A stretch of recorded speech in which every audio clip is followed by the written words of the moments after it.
Hello বন্ধুরা, আজকে চলে আমি একটা গোলাপের মালা করবো। তো এর জন্য কি কি আছে কি না আছে আমি সবকিছু তোমাদের সামনে আজকে তুলে ধরবো। তো দেখতে থাকো গাইস। সর্বপ্রথম আমরা জিপসিটা কেটে টুকরো করে নিলাম। এটা ব্যাঙ্গালোর জিপসি, পাতাটাও লাগবে অবশ্যই।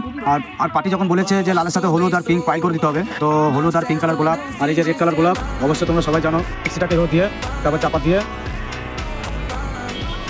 এই যে চাপা দিলাম যাতে জিপসিটা না বেরিয়ে চলে আসে। এরপরে সুতোর মধ্যে ঢুকিয়ে দিলাম এই যে গোলাপটা ঢুকিয়ে দিলাম।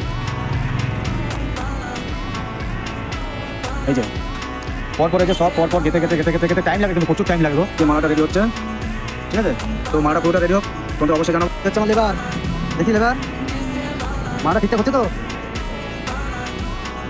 এই মালা রেডি হয়ে গেল। এই যে আর কিছুটা বাকি, এই যে এখনো কাজ বাকি আছে, যদিও এখন নিচে এখনো কাজ বাকি আছে। তো যা পুরোটা কমপ্লিট করি।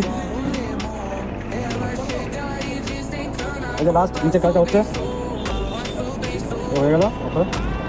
তো ফাইনালি মালাটা রেডি হয়ে গেল। তো মালাটা রেডি করার পরে কেমন যেন একটু শুকিয়ে গেল ফুলগুলোতে, তার জন্য জল দিয়ে একটু রাখছি। টাটকা জল দিয়ে রাখতে গ্লেজি মালাটা কেমন হয়েছে বন্ধুরা তোমাদের সামনে সবটাই শেয়ার করলাম। পারলে তোমরা নিজেও তৈরি করে বলতে পার্টির খুব পছন্দ হয়েছে মালাটা। আমাদের লাগলো, তোমরা অবশ্যই অর্ডার দিতে পারো।